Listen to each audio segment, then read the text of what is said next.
thank you for tuning in. Welcome to a new episode of the Passion for Technology podcast by EBV Electronic.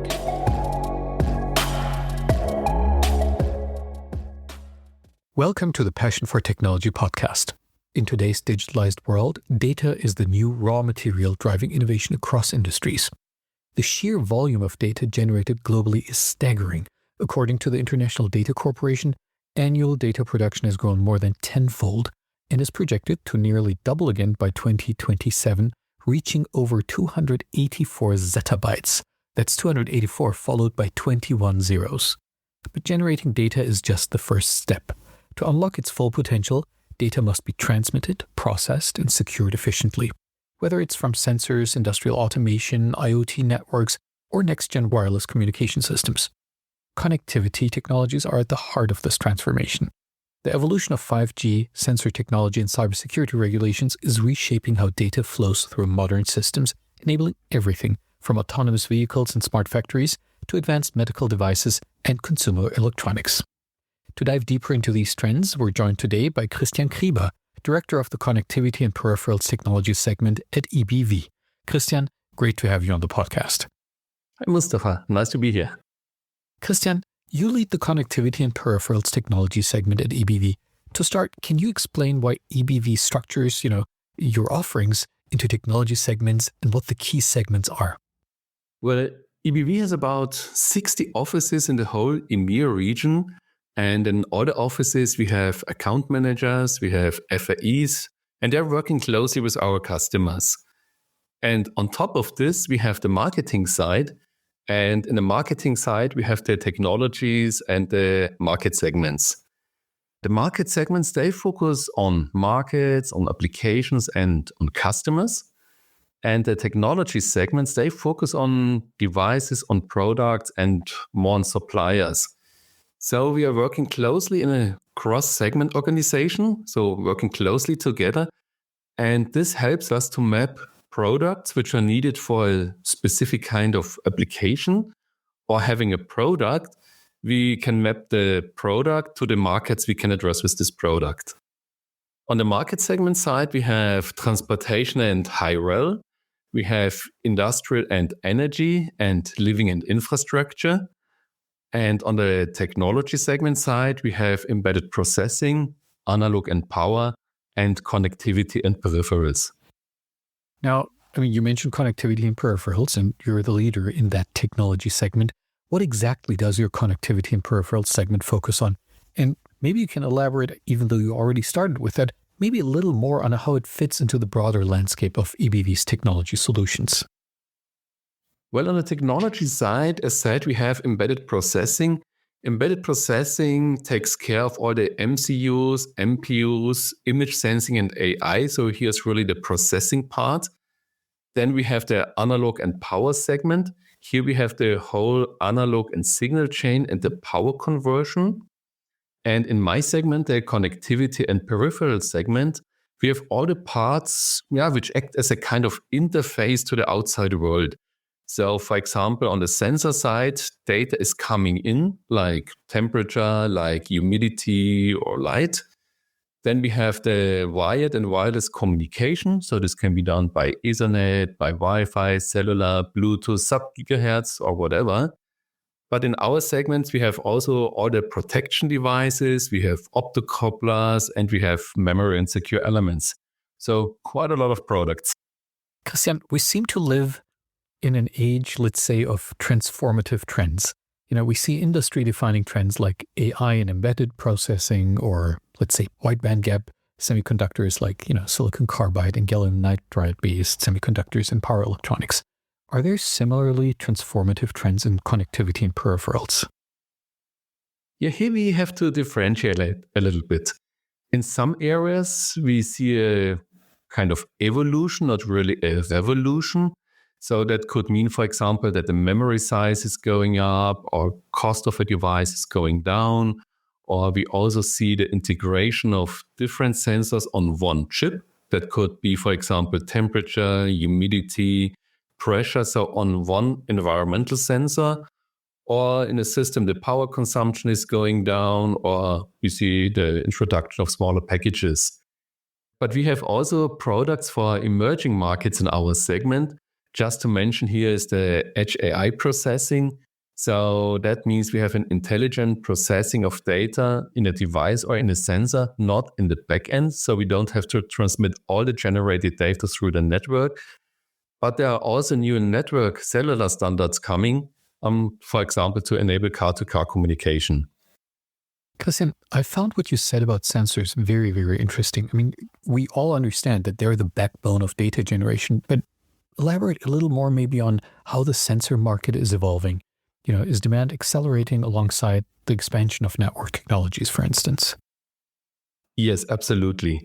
So the trend we see on the market is that everything is connected. So just some examples, we have wearables connected to a phone, or we have predicted maintenance in a smart factory. So machines are connected to a control system. Or we have a smart home. That means we have connected thermostat, we have lighting systems, gaming equipment, headphones, surveillance cameras, and so on.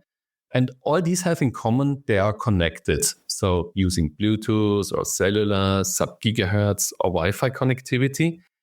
But finally, it's the sensor which is generating the data. So we see the same growth rate on the sensor side as we see on the connectivity side. Are there any specific application areas in sensor technology that you find particularly exciting right now? I would say a kind of a mega trend at the moment are smart wearables and fitness trackers. So they are used to monitoring vital parameters like step count, heart rate, blood pressure, oxygen level, sleep, or calorie consumption. But there are also nice examples in smart healthcare, for example, the blood glucose meters. I think everybody has seen them. People wear a kind of tab with a sensor on your arm, and you can read out the data with a smartphone.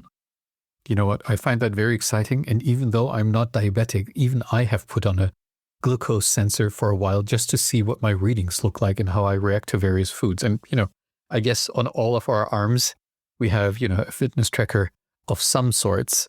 Or, I even use a heart rate monitor for all my workouts now. So I agree with you there. Those application areas are super exciting. Now, beyond sensors, are you seeing any major, let's say, technological shifts in your segment that go beyond the application level? Yes, I would say a lot is happening on the connectivity side. So just as an example, in Bluetooth, the current standard is Bluetooth 5.4. And the Bluetooth 6 rollout is expected for 2025, so this year. This comes with an additional 6 gigahertz band and channel sounding feature. And Bluetooth 7 is already in preparation. We see the same evolution in Wi-Fi. So currently we have a transition from Wi-Fi 6 to Wi-Fi 7.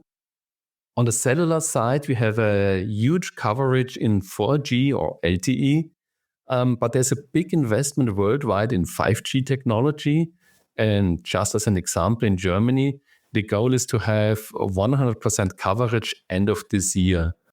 Other trends we see, as already said, Edge AI, so processing in the sensor, so in the front-end device, but also special low data rate modes for connectivity. See, that's something that I find surprising. I mean, high-end connectivity solutions for the longest time, it feels like, have been heavily focused on 5G. Is 5G still the ultimate solution, or do you see further developments in cellular technologies? I mean, you mentioned, the updates to Bluetooth, but what else do you see? Well, yes, 5G is really the hotspot at the moment for cellular technology. But 5G is not just another cellular technology. 5G covers different kind of applications and has different operating modes. So just as an example, 5G EMBB stands for Enhanced Massive Broadband. This is used for ultra high-speed data transmission, for example, for videos. Then there's another mode called 5G URLCC, that's ultra reliable low latency. That is used for car-to-car communication, where it has to be very fast when there's an emergency call or an accident. Then we have modes like the 5G RedCap or eRedCap that's used for mid-speed smart IoT applications. So that's a little bit similar to Cat1bis in 4G. Then we have 5G MMTC.